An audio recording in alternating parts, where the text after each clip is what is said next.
Boa noite a todos, bem-vindos à segunda sessão do Prometeus. A primeira foi em novembro, tratou de formas de identidade e hoje vamos falar sobre a questão do tempo de Cronos a Cairo e vamos ter aqui este nosso elenco. Na primeira sessão fui o moderador, desta vez vou ser interveniente e temos como moderador aqui a Filomena Barata, que vai apresentar aqui os nossos convidados. Mais uma vez, sejam bem-vindos a esta sessão. Muito boa noite a todos. Em primeiro lugar, agradecer ao Luís Resina, que é o mentor desta ideia do Prometeus. Depois ao Henrique e à Sandra, que são sem dúvida nenhuma as peças-chave para que isto se organize e se ponha de pé. E depois aos restantes convidados desta noite, em claro está, vou-me dispensar um bocadinho de fazer umas apresentações muito longas, tanto que no Facebook, se quiserem, está consultável o currículo de cada um deles. Penso que o Luís Resina dispensa grandes apresentações, porque tem estado connosco desde a primeira sessão. De qualquer modo, é um homem que fala com os astros e com as divindades associadas aos astros, como talvez poucos. Tem-se dedicado já há muitos anos ao simbolismo, à astrologia e também à cidadania, porque há muitas intervenções que ele faz que não passam especificamente por estas áreas, mas passam por uma intervenção enquanto cidadão, preocupado com o tempo, o Cronos. Depois José Carlos Calazans, que é historiador e orientalizante.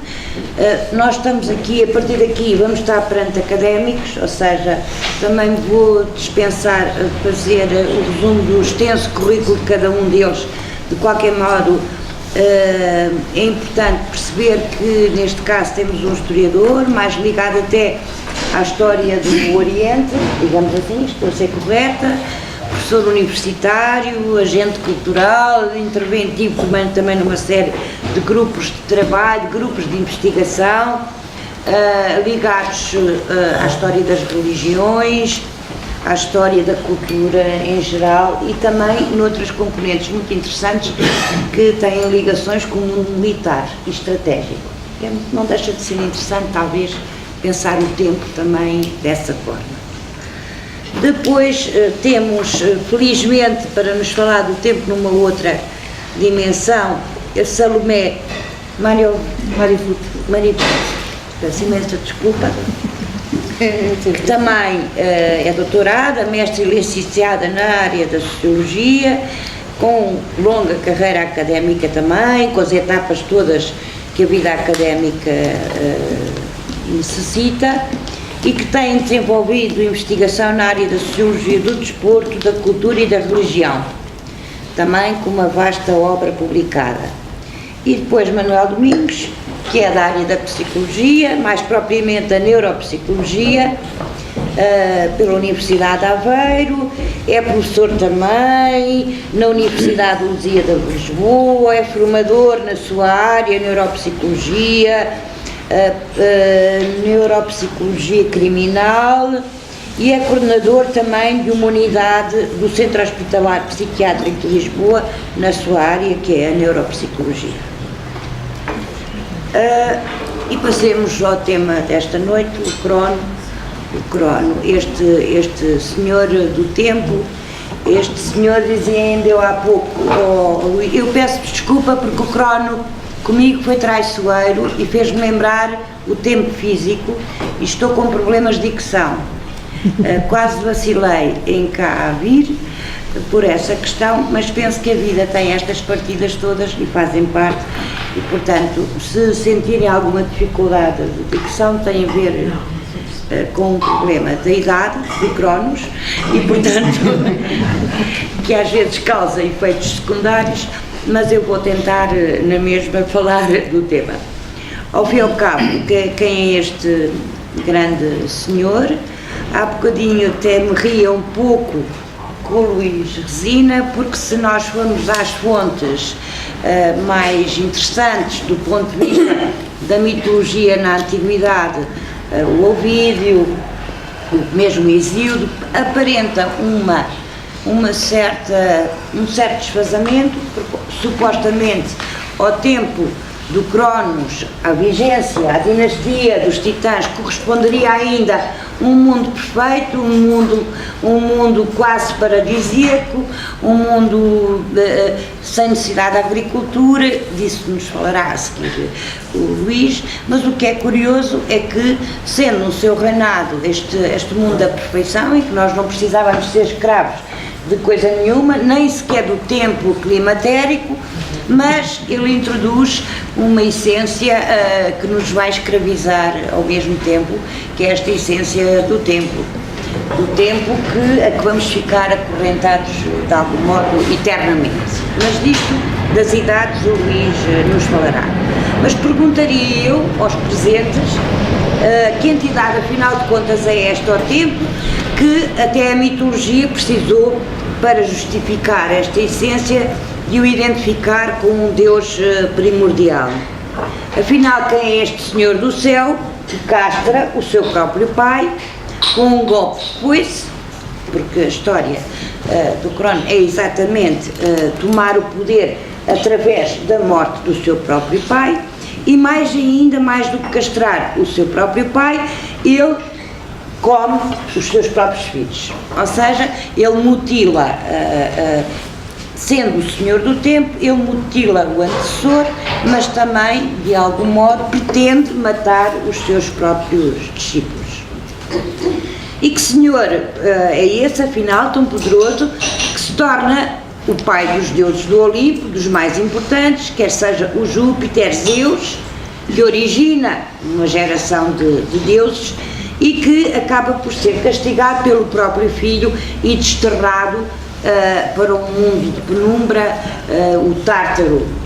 E é neste Tártaro que ele se compatibiliza com o outro grande senhor do tempo, que é o Janus. E eu hoje até me ia prender um bocadinho aos Janus, porque o Janus é quem recebe o reino dos Janus.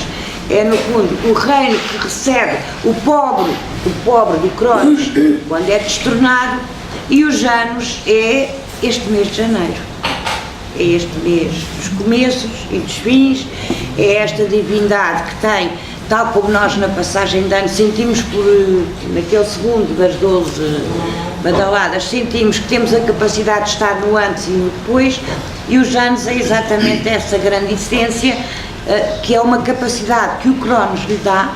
Ele recebe o Cronos afastado e postigado pelo seu próprio filho, mas é recebido e em troca oferece ao Janus essa capacidade de ter duas caras, porque o Janus é sempre representado como divindade com duas faces, um mais novo e um mais velho, ou seja, é o que faz a transição do novo e do velho na mesma pessoa, na mesma divindade ao fim e ao cabo. Mais ainda, tem a capacidade, para além de ver o passado e o presente, de ser o das passagens do cima e do baixo, ou seja, do humano e do divino.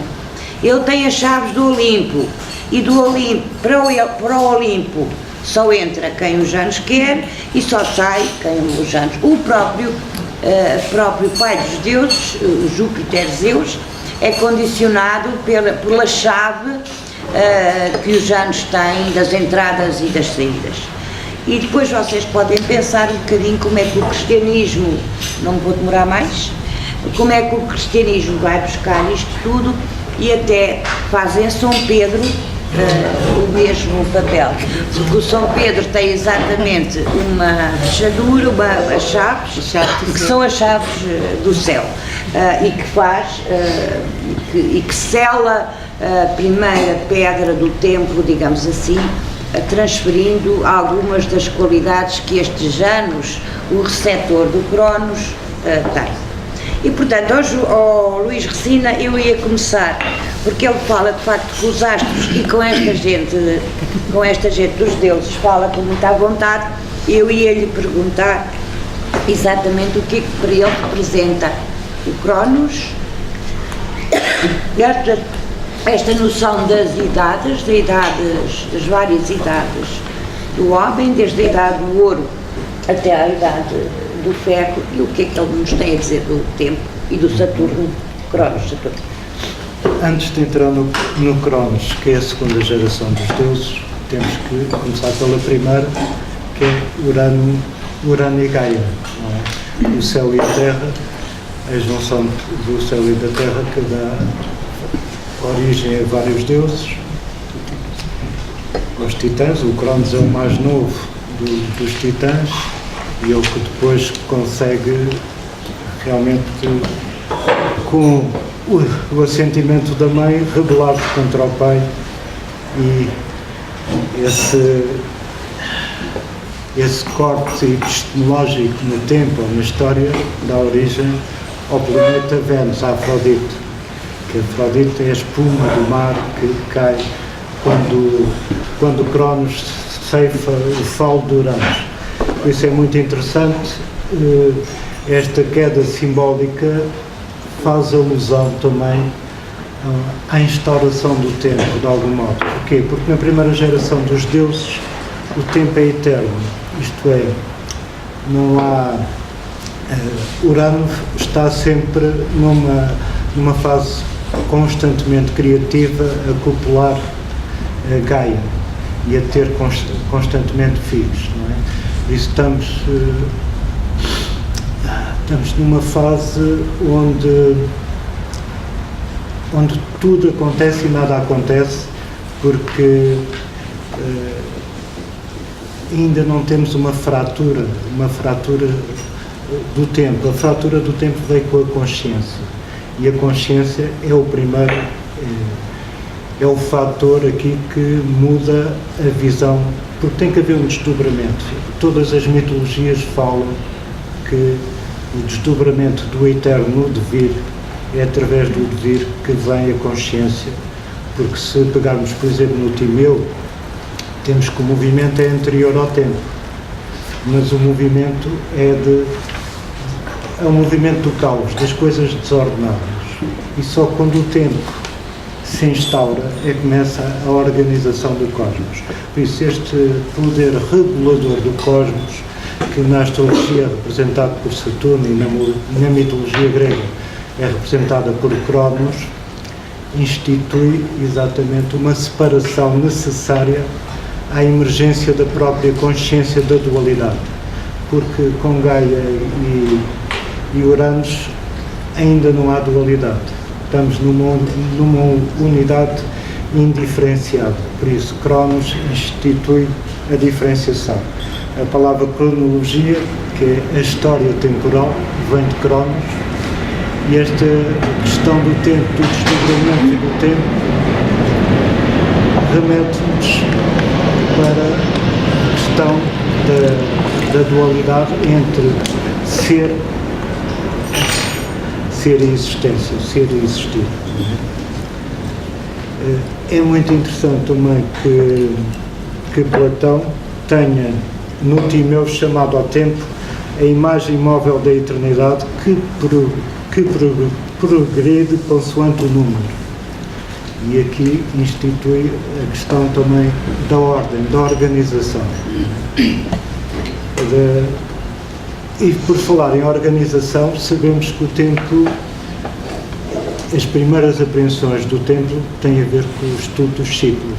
Não é? Esse estudo dos ciclos, que para os antigos começaram com os grandes ciclos, por exemplo, se formos isto, depois o que o Zé Calazans é capaz de desenvolver melhor isto, porque as 4 grandes idades já aparecem na Índia, para além da Grécia, e aparecem noutras civilizações, mas aparecem como idade de ouro, idade de prata, bronze e ferro, e elas estão na proporção da tetractis, daquele triângulo grego, que a proporção é de 4, 3, 2, 1, que dá o triângulo harmónico, e o número 10 era o número sagrado para os gregos, representava a tetractis, e há uma sequência das próprias eras.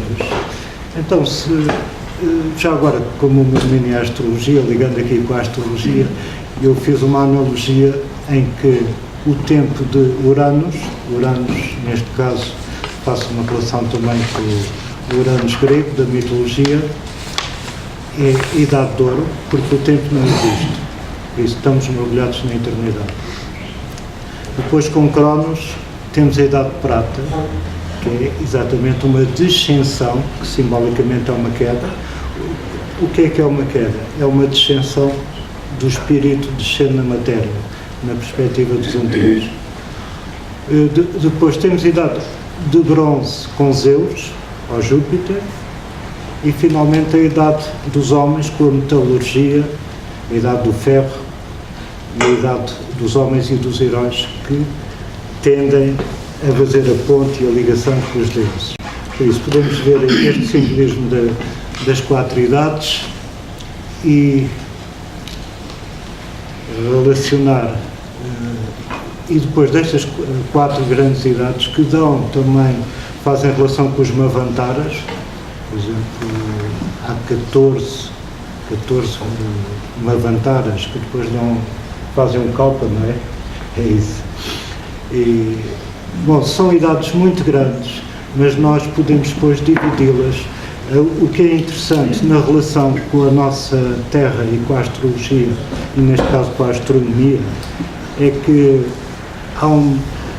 se nós falarmos do movimento de precessão da Terra, que tem um ciclo de 25.920 anos, e que o Platão já falava do grande ano, não só Platão, como outras civilizações antigas, este grande ano é metade deste grande ciclo, ou seja, eles referem-se sempre a 13 mil anos.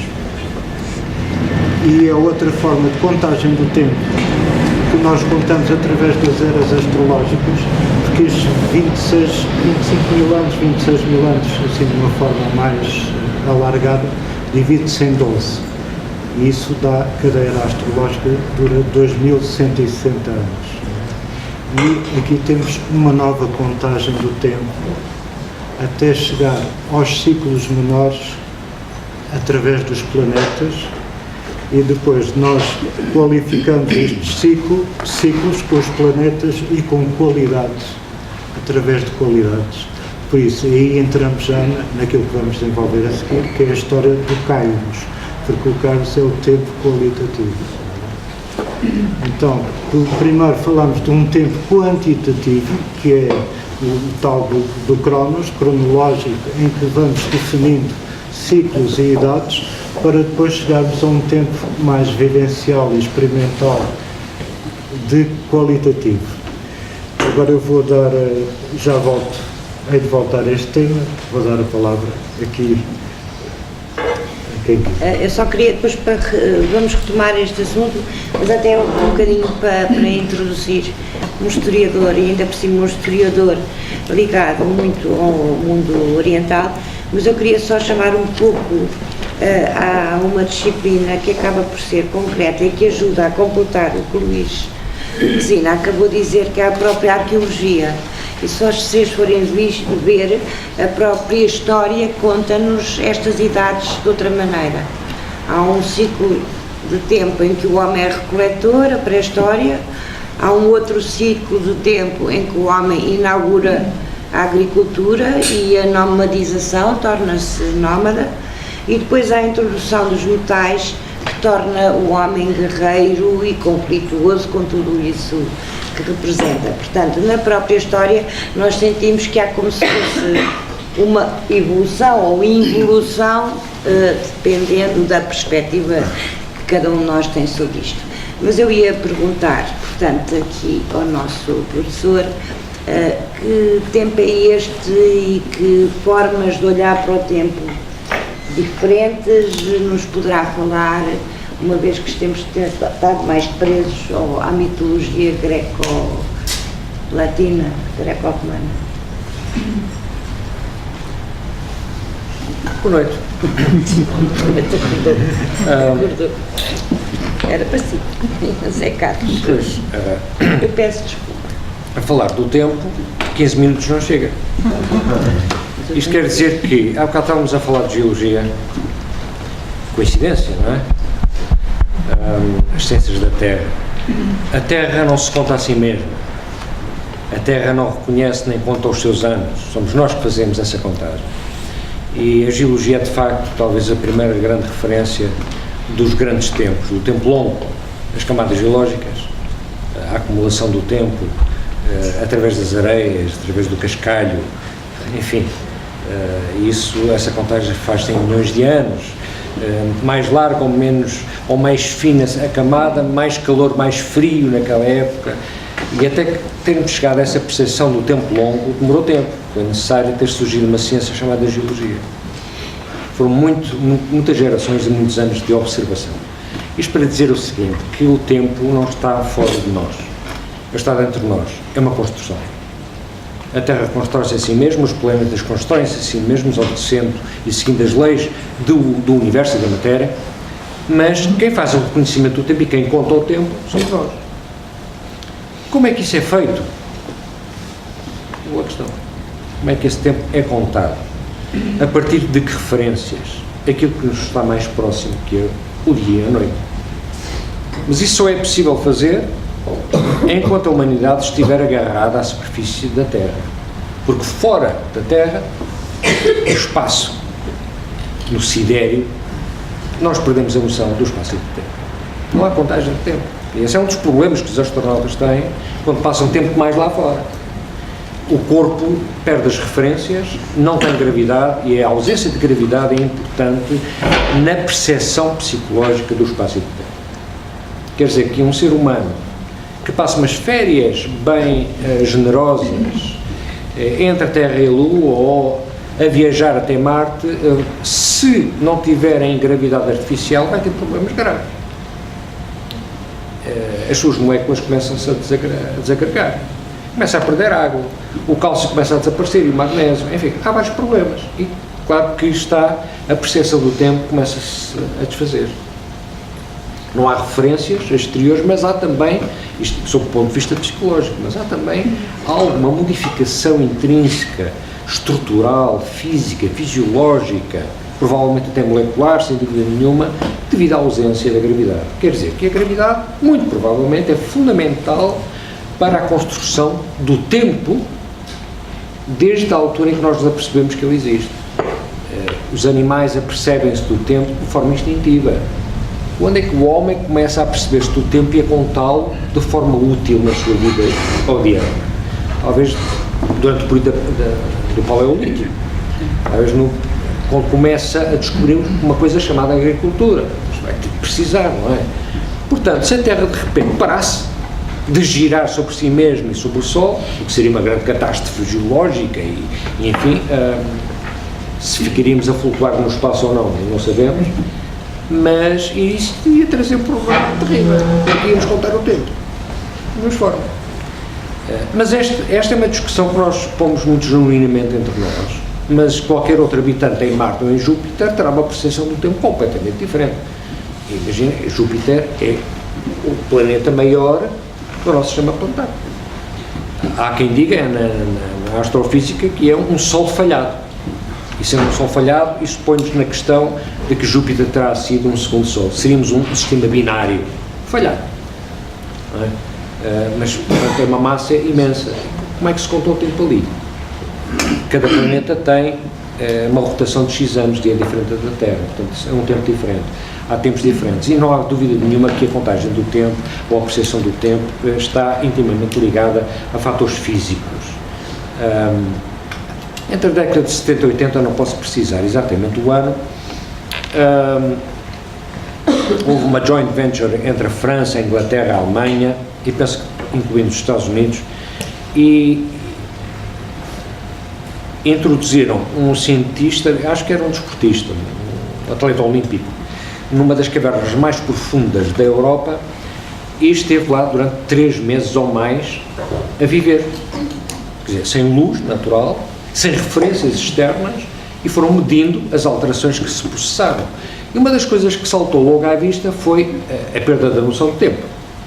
Na contagem do tempo, eu já não sabia. Passado uns dias, que dia hoje? Eu não sei que dia hoje. Mas esta é a evidência mais próxima. A outra foi que o relógio biológico começou à procura de referências. Não tendo o estímulo solar, onde é que o relógio biológico vai buscar as referências? Começa a procurar dentro. Referências internas, exógenas. Isto é fabuloso. E começou a tentar encontrar um equilíbrio. Mas primeiro que encontra o equilíbrio demora tempo. E este período de reajustamento pode levar ao colapso de alguns sistemas biológicos. Depende da capacidade da pessoa se adaptar ou não. E esta experiência foi feita exatamente para preparar os cientistas para aquela situação de que, quando o astronauta estiver de férias longas no espaço, como é que vai ser? Outro aspecto interessante é que a ação da gravidade em profundidade é diferente à superfície. Logo a percepção do tempo é diferente também.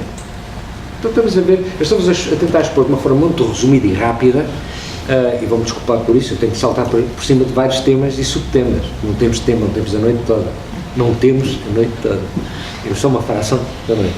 É que isto leva-nos à questão da construção do tempo, sob o ponto de vista histórico. E depois tem aquela questão muito interessante, que é o tempo não pode ser absoluto, porque se fosse absoluto, todas as culturas tradicionais na nossa na humanidade, todas tinham a mesma percepção do tempo, não havia distinção. E cada cultura tradicional tem uma forma diferente de contar o tempo, tem uma percepção diferente do tempo, embora o Sol e a Lua sejam as mesmas. Mas tem uma história diferente. Há pontos comuns, mas há coisas diferentes. Porquê? Porque o clima é diferente. Eu no Equador tenho uma agricultura diferente daquela junto ao Círculo Ártico. Portanto, os ritmos de vida são diferentes. Portanto, cá está. É outro exemplo imediato que nos dá uma prova de que o tempo é de facto uma construção. Não é absoluto. Há uma relatividade do tempo e há também uma relatividade do espaço. A gente julga que o espaço é absoluto, porque nascemos e vivemos no mesmo espaço e ele não se muda, mas ele muda. Tem um tempo mais longo, não é? Ele muda, o espaço muda. O espaço entre duas montanhas muda ao fim de não sei quantos milhões de anos. As montanhas transformam-se em planícies. O espaço mudou. Isto para não irmos ao espaço infinitesimal atómico e subatómico, que está constantemente a mudar. Parece que é estável, mas não é. Muda. Depende de várias condições. Portanto, o tempo é relativo. Só no mito, e isto é interessante, só no mito é que parece que o tempo é absoluto, embora ele esteja mudando. Mas como os mitos se repetem, é a tal a roda cíclica das idades do mundo. Primeiro a idade do ouro, é uma forma simbólica de dizer, há ciclos, mas de onde é que vêm os ciclos? No espaço, os ciclos são outros, são tão longos que é impossível a um entendimento humano poder contá-los. Quer dizer, quanto tempo é que a espiral da nossa galáxia dá a volta inteira ao seu eixo? E quem é que vai contar? Sabemos, sabemos, eu sei, eu não sei. A ciência já sabe. Já sabe, a ciência já sabe.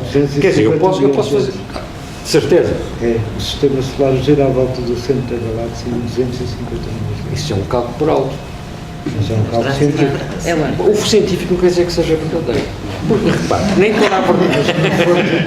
250, nem toda a verdade é lógica, nem toda a lógica é verdadeira. Vai depender... Nós hoje temos uma métrica. Vamos lá ver, no século XIX, onde é que estava a métrica? Antes do padrão, antes de haver a grande reunião dos cientistas para definirem o método padrão, como é que se media? Cada cultura tinha a sua métrica. Ainda hoje os ingleses mantêm a nossa métrica é anglo-saxónica. Latina. A latina, portanto, só muito recentemente é que nós chegámos a tirando o bloco anglo-saxónico, esta era original, mas é que em termos gerais chegámos a um acordo para a métrica, para nos entendermos todos, da mesma forma como a cartografia. Antes do acordo de Greenwich, cada país tinha a sua cartografia, tinha o seu polo geodésico e as medidas não acertavam lá muito bem. Agora, para acertar isto tudo, teve de haver um acordo. Lá está. A contagem do tempo e as métricas são feitas segundo protocolos. O protocolo tem um tempo também. Portanto, é uma construção, estamos a falar de construções. Há a construção humana e há a construção biológica. Claro. Porque a Terra Que tem o seu esta- próprio rio. Exatamente. Portanto, a questão é que nós só podemos falar de espaço e de tempo aqui na Terra. Se saltarmos daqui para fora, vamos falar de outra coisa. Portanto, o Cronos, do seu ponto de vista simbólico, o Saturno, o Júpiter, por aí fora, são relatividades postas por nós perante uma fenomenologia do nosso sistema planetário, que é o tempo. O tempo. O tempo, a Terra é o tempo, tudo isso é o tempo. Portanto, nós impomos sobre nós próprios o peso do tempo, não nos livramos deles. Porém, agora voltando à questão das filosofias orientais, não é? O hinduísmo e o budismo, a roda das reencarnações, a roda do tempo Kala, não é? A roda a samsara, é cíclico? Claro que é cíclico. E se a Terra parar, deixa de ser cíclico. Agora, como parar o tempo? Uma das provas de que o tempo é relativo é exatamente em termos de filosofia e de prática filosófica no Oriente, é a meditação ou técnicas que tentam parar a percepção do tempo a nível psicológico. Como é que eu salto da roda das reencarnações? Como é que eu salto da roda do samsara? Anulando a minha percepção do tempo. Como é que eu faço isso? E aqui remete-nos, a tradição remete-nos para a atitude primordial do ser humano, que é a respiração, o ritmo. A primeira coisa que eu faço quando nasço é inspirar. E a última é expirar. Onde entre uma coisa e outra tenho N... É que nunca contei, não sei quantas vezes é que eu vou, desde que nasci até morrer, quantas vezes é que eu vou respirar, não faço a mínima ideia.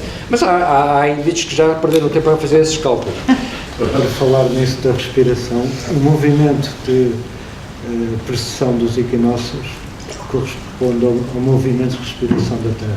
E o de nutação ao de pulsação da Terra. 1440 por minuto e 72 também por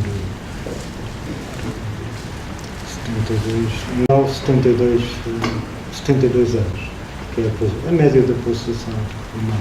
Ou seja, a própria Terra tem uma respiração. Imprime um ritmo ao homem, claro. E depois há o tempo da guerra.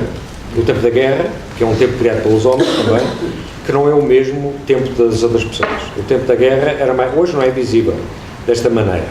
Mas o tempo da guerra, até ao século XIX, era visível porque, desde a Idade Média, desde o período romano, não se tinha guerra sempre, só em determinadas alturas do ano.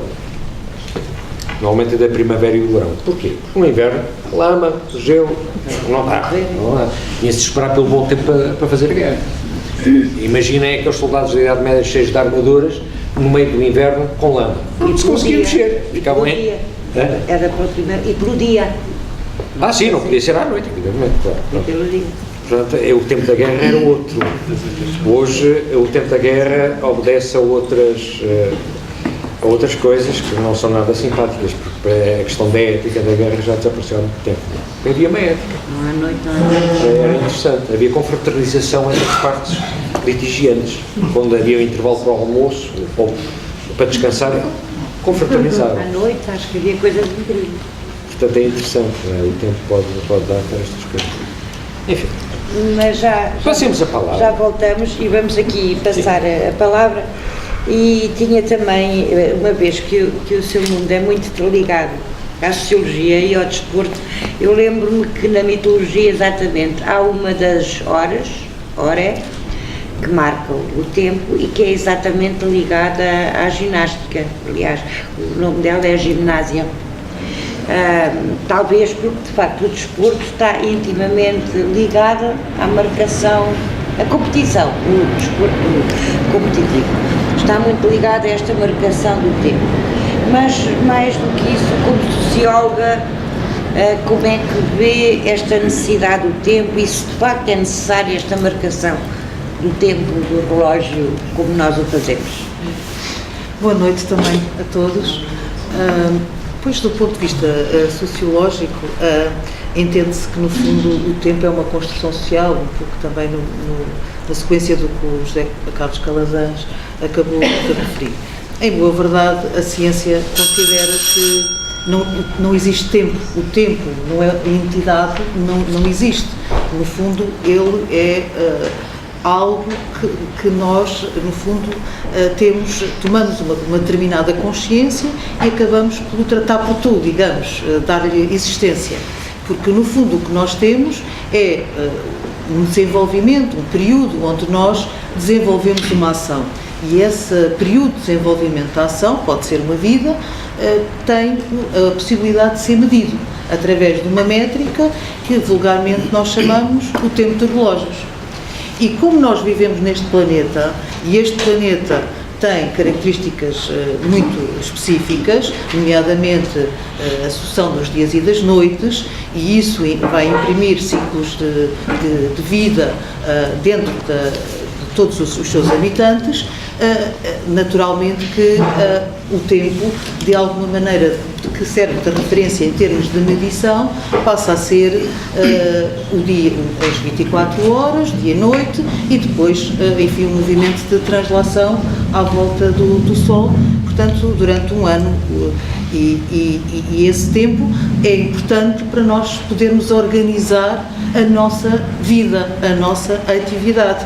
E, obviamente, quando a duração da nossa vida acaba por ter vários ciclos, quer da Terra a girar à volta de si própria, quer à volta do Sol, nós passamos a ter ciclos maiores e de existência e de realização também, não é? Portanto, e aí começamos então, no fundo, a olhar para as atividades, aquilo que fizemos, a nossa ação, o nosso passado, o nosso presente e também, portanto, a projetarmos, a desejarmos, a aspirarmos, a alcançar determinados objetivos que são pessoais, mas que, no fundo, muitos dos objetivos pessoais que nós temos também são determinados pela sociedade. Portanto, tudo isto leva a que a apropriação que nós temos com o tempo varia consoante os contextos históricos e sociais em que se vive. De modo que, hoje em dia, e, portanto, a sociologia estuda essencialmente a realidade cotidiana presente, não é? O que no fundo, o que a sociologia, no fundo, tenta compreender é como é que as pessoas hoje em dia estão a lidar com o tempo. O que é que se alterou, portanto, nas vivências cotidianas, nas condições sociais, que levam a que hoje em dia as pessoas tenham dificuldade de viver com o tempo, métrica, mas, enfim, um período de realização para realizarem aquilo que ou que são, de alguma maneira, obrigados a ter que cumprir, ou que também os seus próprios desejos. E, regra geral, as pessoas dizem que têm falta de tempo. E há até quem diga, então, isto está a haver aqui umas mudanças grandes e, portanto, o tempo está acelerado, não é? Portanto, isto é aquela perspectiva mais simplista que sempre se tem, que é, isto já aconteceu, por exemplo, até ao século XV, não é? Até Copérnico, que se achava que, no fundo, a Terra era o centro e andava tudo à volta da Terra. E para mudar as mentalidades, portanto, as próprias capacidades cognitivas de pensar que quem, no fundo, estava em movimento era a Terra e era à volta do Sol, demorou muito tempo. Portanto, até no caso, como se sabe, Galileu acabou por ser, no fundo, descomungado, e a Igreja Católica só reconheceu o erro em 1992, com o Papa João Paulo II, o ano em que começa o sistema da internet, portanto, em espaço aberto. Ou seja, as próprias mudanças sociais também têm vários andamentos. Portanto, isto não andamos todos ao mesmo ritmo, não é? Portanto, se nessa altura isso acontecia, quer dizer, durante a modernidade, com a introdução do relógio mecânico, não é? Foi possível introduzir, no fundo, mecanismos através do tempo e da contagem do tempo, digamos, porque no fundo nós consideramos o tempo a contagem do tempo, para normalizar a sociedade, mas sobretudo para controlar as pessoas. E criaram-se modelos muito standardizados, não só ao nível daquilo que se deve fazer de manhã à noite, levantar cedo, por aí fora, e deitar cedo, e o tempo de trabalho é entre as tantas e as tantas, todo o comércio fechava a determinadas horas, portanto as pessoas paravam ao meio-dia para comer, às 7 também, portanto portanto ainda temos pessoas com esses hábitos que se não comerem àquelas horas sentem-se mal. E depois temos hoje em dia o comércio aberto até à meia-noite, temos no fundo as pessoas a trabalhar dia e noite, portanto já não naquele sistema mais industrial dos turnos e de rotatividade de turnos, mas quer dizer, as pessoas trabalham à medida dos ritmos que a própria sociedade e sobretudo a economia imprime, não é? As pessoas levam trabalho para casa, etc. Portanto trabalham aos fins de semana, já não há aquela paragem, mas quer dizer, este arranjo do tempo em termos do dia e depois também ao nível dos próprios ciclos de vida, ou seja, as pessoas também se esperava que durante uma determinada idade eram crianças, brincavam, depois iam estudando, se não estudassem iam trabalhar, haveria a adolescência, o tempo do namoro, as pessoas convinha que se casassem, logo, portanto, e tivessem os seus filhos, se dedicassem à reprodução, não é? E à família, e depois haveriam ter o tempo da velhice para, no fundo, descansarem, portanto, e as pessoas estavam também muito vocacionadas, sobretudo até à segunda metade do século XX, para trabalhar. O tempo fora do trabalho era para as necessidades com a família e de repouso para, no dia seguinte, acordar em força e em condição física para poder trabalhar. Portanto, o que aconteceu foi que alterou-se muita coisa, portanto, e da segunda metade do século XX também se começa então, no fundo, a ganhar peso mentalidades que dizem, não, a vida não é só trabalho, há vida para além do trabalho, mas o trabalho é importante para a realização humana, mas aquilo que cada um faz com o seu tempo depois das horas de trabalho é muito importante para a realização humana. E, portanto, para isso nós precisamos de tempo e existiram condições na época que permitiram que houvesse redução do tempo de trabalho. Portanto, foi considerada uma conquista civilizacional, porque, obviamente, com a introdução da robótica e da maquinaria, também era possível produzir mais e, portanto, haver menos tempo de horário de trabalho. A situação que nós vimos hoje, nos últimos anos, que está a regredir. Portanto, as próprias reformas antecipadas agora já estão a ficar cada vez mais para idades mais avançadas. Portanto, no fundo há aqui aquilo a que vulgarmente se chama uma perda civilizacional. E no meio disto tudo o tempo continua mesmo em termos da Terra, continua a rodar sobre si própria dentro do mesmo tempo.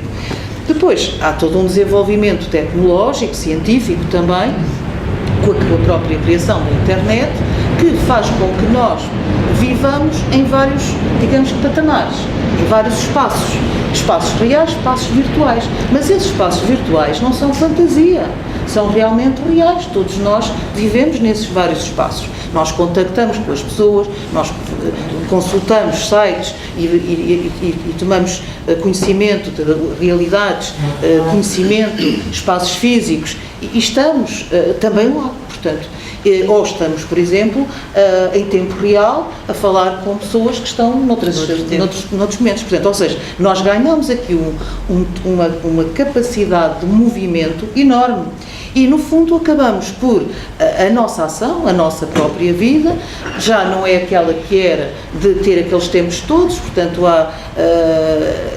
há muitas alterações ao nível da própria estrutura familiar, portanto muitos cortes relativamente àquela duração dos casamentos, etc., que obriga, no fundo, a outros ritmos, não é? Portanto, já nada disso está como era. Também a própria ideia de que só há um tempo para estudar e para formar acabou, portanto, quem tem mais habilitações sabe que tem que estar constantemente em atualização, etc., e tem que estar a par, enfim, daquilo que vai acontecendo. Portanto, os próprios mídias também exploram a notícia, não é? Portanto, e toda a diversão que é dada pelas televisões, já não temos 1, 2 canais, 3, não, temos 100 e tal canais, enfim, ninguém vê os canais todos, mas é aquilo que se nos oferece e somos muito estimulados para muita coisa, de modo que nós não temos tempo real, aquele tempo do relógio para estar nisto tudo, mas nós estamos a dilatar. Agora, o que acontece é que nós também começamos a ter mais capacidade cognitiva para compreender a realidade que está à nossa volta e pensarmos que nós somos os fazedores do nosso tempo, no sentido de que o tempo não é algo que nos é dado, como parecia querer durante, enfim, a própria modernidade, porque dizia, tens este tempo para comer, tens este tempo para trabalhar, tens este tempo para aquilo, parecia que o tempo que era algo que se nos dava. Não, o tempo é a nossa vida, é aquilo que nós conseguimos fazer com a nossa vida. E, portanto, nós temos que ter consciência para podermos decidir. Para podermos decidir, hoje não faço mais isto, esta coisa, não, eu também não quero isto, eu quero é aquilo, vou canalizar, porque senão as pessoas ficam mal com a realidade, porque não conseguem chegar a tudo. E a própria publicidade também é muito agressiva. Sem sabermos, já estamos a necessitar de 1001 coisas, e de saber 1001 coisas, e de ter isto, e de ter visto, e depois até que ponto é que pode parecer mal perante outros nós não estarmos a pedeito disto ou daquilo outro, ou não termos este tipo de prática, aquele ou aquele outro, e quer dizer, estamos a impor a nós próprios vidas que, no fundo, parece que não são as nossas. E por isso é que às vezes pessoas, enfim, ou em estados de doença mais terminal, fazem uma análise sobre o que é que têm andado a fazer na vida e se parece que eu não andei a correr. Eu passei pela vida e não estive, de facto, não fui o fazedor da minha vida. Portanto, eu acho que nós hoje em dia estamos em condições de começar a introduzir essa capacidade de pensar que, no fundo, o tempo é nosso e que, obviamente, temos, como seres sociais que somos, estamos determinados por muitos condicionantes, nomeadamente de subsistência, de compromissos com os outros, não é? Mas que de alguma maneira nós temos que ser os mestres da forma como dispomos das nossas vidas, que têm um tempo ligado com este tempo dos relógios, não é? E eu, só para terminar, eu não falei nada do desporto, mas o desporto é nitidamente um exemplo do ex-libris da racionalidade moderna, porque ele nasce, a restauração dos Jogos Olímpicos nasce, sobre pelo Pierre de Coubertin, em 1894, nasce justamente, surge justamente para, no fundo, normalizar as atividades físicas, cronometrando em tempos, para, no fundo, padronizar e de alguma maneira, inspirar a, no fundo, ir mais alto, mais longe, e ser mais forte, o sítio altos and fortes, que é o lema do olimpismo, que é no fundo um modelo da própria racionalidade moderna. E depois temos, por exemplo, na segunda metade do século XX, dentro das sociedades, a contestar este modelo e a dizer, não, mas a atividade física, o desporto, o jogo, não pode ser só isto. A competição, o tempo cronometrado, também há aquele lado lúdico, e, portanto, as práticas informais, de lazer, etc., têm-se vindo a desenvolver e, hoje em dia, o conceito de desporto já é alargado. Para terminar, eu só queria dizer uma questão que tem a ver, aqui que eu estava a ouvir com muita atenção, aqui a Filomena, relativamente à questão da mitologia e à descrição, e achei interessante que no fundo, estes mitos têm sempre um lado simbólico muito grande e, curiosamente, eles têm uma descrição, mas o entendimento que nós fazemos do mito depende vai depender da nossa própria capacidade cognitiva sobre o real. E quando, no caso, o Cronos, ele mata o pai e depois mata os filhos, e ele é o senhor do tempo, o que é que isto poderá querer dizer? E eu pensei logo, não há passado nem futuro, não há tempo, é só o presente. É só o presente. A cada passo que nós temos é o presente. Quando muito temos memórias, temos desejos, mas no fundo aquilo que nós somos é também o resultado do passado. Portanto, o passado está connosco agora no presente e manifesta-se, e o futuro nós já o estamos a construir no presente, não é? Portanto, tudo o que existe é o presente, que provavelmente, noutros contextos, esta leitura de que ele mata o pai, mata os filhos, mas que senhor do tempo é este. Exatamente. Parece quase contraditório, não é? Mas achei muito interessante. Já agora só eu ia passar e pôr uma questão que, do ponto de vista psicológico, que é alguém que perde esta noção do tempo métrico. É possível existir Antes de mais, boa noite.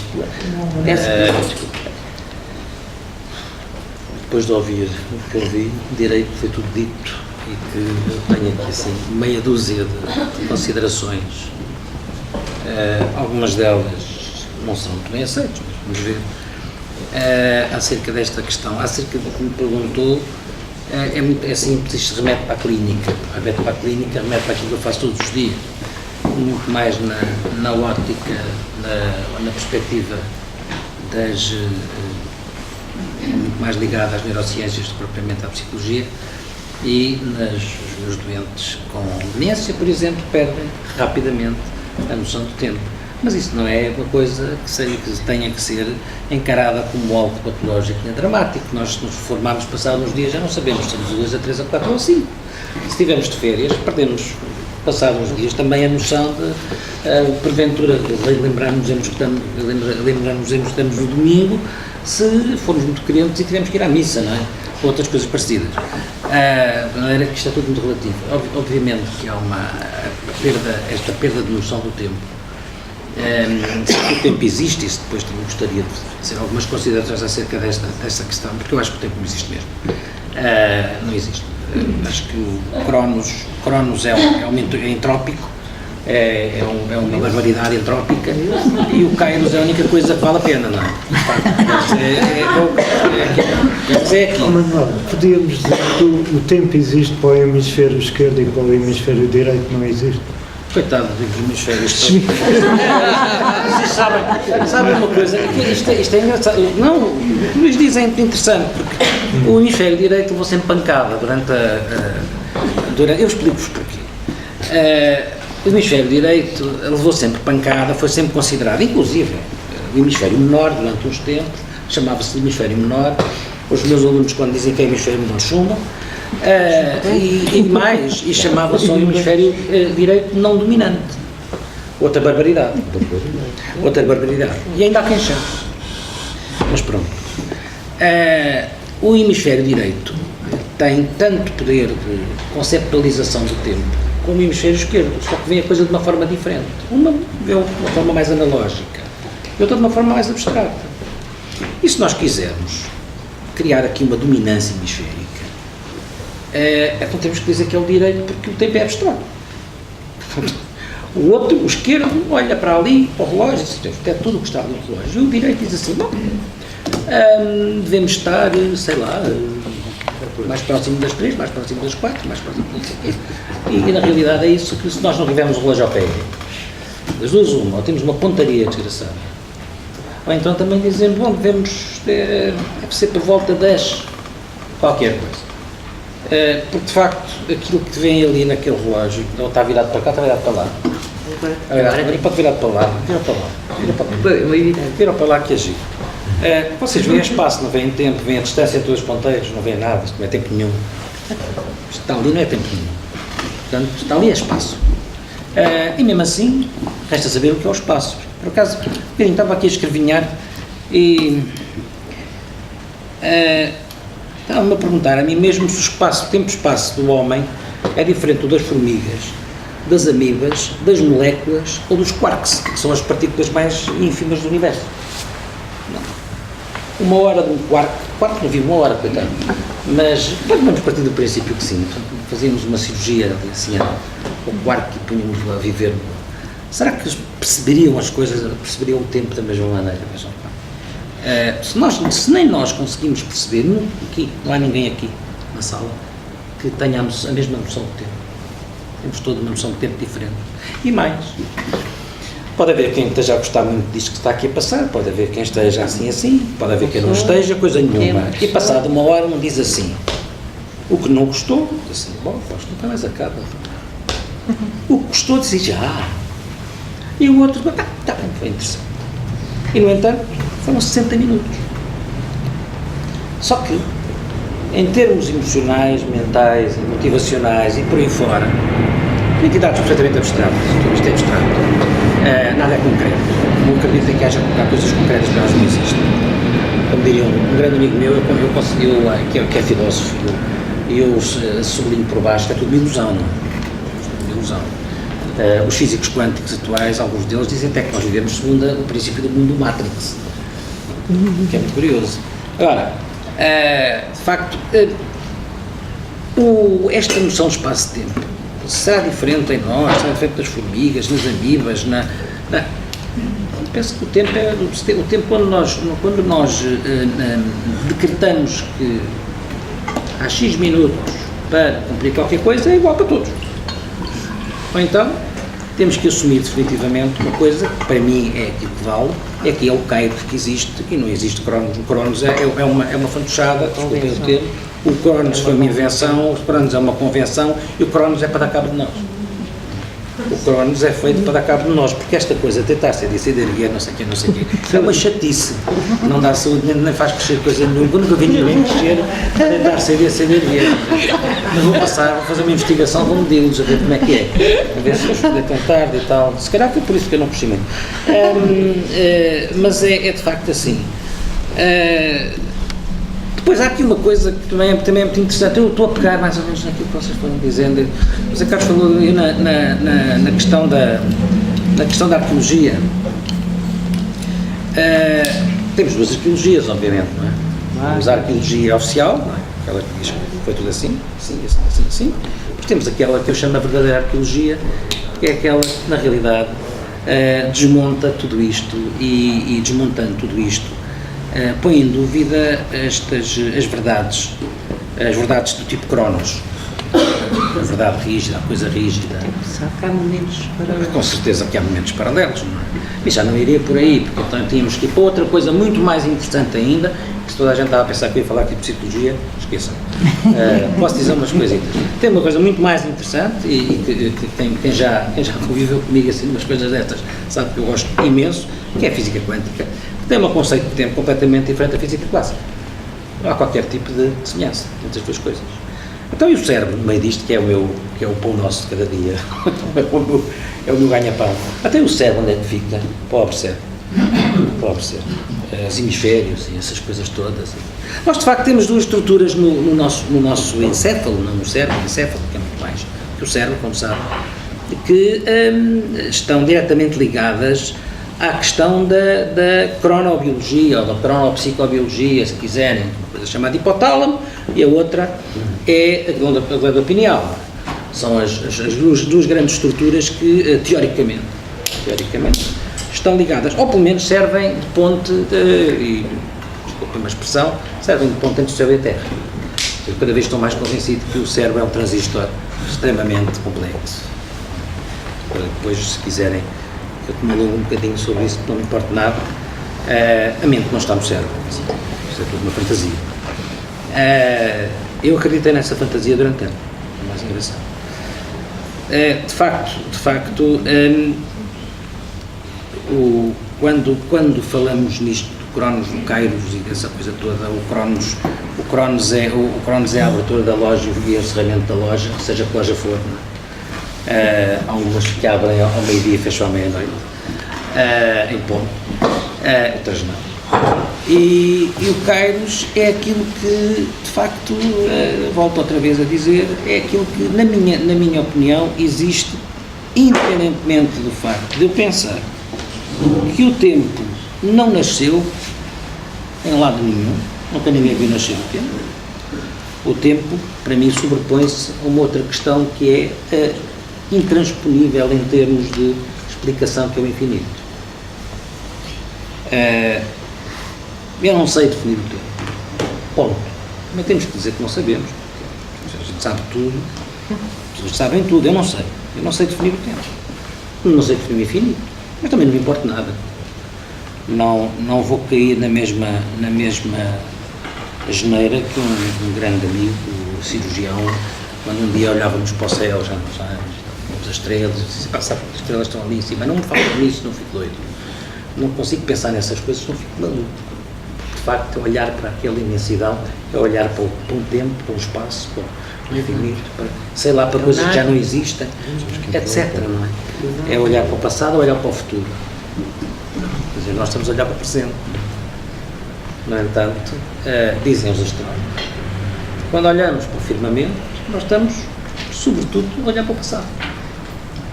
porque bilhões e bilhões daquelas coisas, de pontos luminosos que nós vemos, já não existem. Explodiram, implodiram, sei lá. Portanto, isto no fundo, para vos dizer o quê? Pessoalmente, eu assumo que não sei coisa nenhuma. Tenho ideias. Sou um turista no mundo das ideias, como dizia um professor filosofia, acho deliciosa essa coisa. No fundo, sou um turista no mundo das ideias, curioso, um aprendiz, que acha que nós temos que ter a humildade suficiente para nos dedicarmos todos os dias a pensar, a refletir e a questionar e a aceitar até explicações perfeitamente que muitos consideram absurdas, de gente que não tem cultura. Mas o que é isso de cultura? O que é isso de não ter cultura? E que nos vem falar do tempo medido pelo musgo das árvores, medido pela orientação do sol, medido pelo não sei o quê, mas afinal qual é o real? É este do Rolex? O tempo é mais preciso se for medido por um Rolex, tempo caro. Agora, se for por havia uns que eram um combate, que eram uns relógios metativos, isto não presta, de facto. Não. O tempo está aqui. Ou não, peraí, se calhar não está. Estou a dizer que está aqui, quer dizer que ele está no cérebro. Não. O tempo está na mente, o tempo está na consciência. Então temos dois tempos, de facto. Temos aqui dois tempos, para além do Cronos e do Kairos. Aliás, o Cronos é o tempo cerebral. É o tempo que me é ditado pela informação que é tratada ao nível das estruturas encefálicas. Mas depois temos uma coisa extraordinária que hoje está perfeitamente provado, quer pela neurociência mais atrevida, mais avançada, menos partilhada, quer pela mecânica quântica, quer por algumas tendências da filosofia, que nós temos uma outra coisa extraordinária, que é a consciência, que não é objetivável, que existe e que se expande em direção ao se funde mesmo com aquilo que será o infinito, a essência do infinito. E então isso é o Kairos. Essa é o Kairos, sem dúvida alguma. E nós podemos fazer o que quisermos. Podemos até criar uma química do tempo, se quiserem. Eu crio-vos aqui assim, uma química do tempo, uma neuroquímica do tempo. Pronto. A dopamina, a serotonina é muito chata. A serotonina vai nos dizer se nós estamos com falta de tempo, estamos assim, mais cabisbaixos. Oh, que chatice. Então tenho uma baixa serotonina, portanto, o tempo leva mais tempo a passar, eu estou mais deprimido. Depois vem a dopamina, espevita, nos coloca dentro daquela onda de prazer e da coisa, fabuloso. Que tempo tão rápido, coisa tão boa. Até há uma química do tempo, se quiser. Há tudo para todos os gostos, sobretudo quando as pessoas se convencem que têm forçosamente que definir as coisas. E o Henri Bergson, que é um dos meus filósofos preferidos, além aqui do Heidegger, que de facto é o filósofo mais lido hoje em dia e mais a sério destes da última geração, mas o Henri Bergson, que foi um homem que escreveu muito sobre a mente, sobre a memória, sobre o cérebro, ele dizia que definir-se é finir. Ou seja, se eu defino uma coisa, acabo com ela, não vale a pena a gente estar aqui a conversar. Eu defino o tempo, vamos embora. E portanto, o tempo não tem, definitivamente, o tempo não é aquilo que nós pensamos que é. Vamos andar muitos anos à volta disto,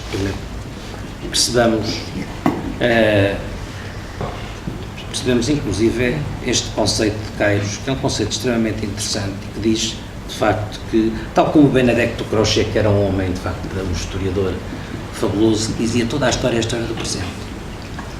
Portanto, o presente é que existe, de facto. O resto não sabemos.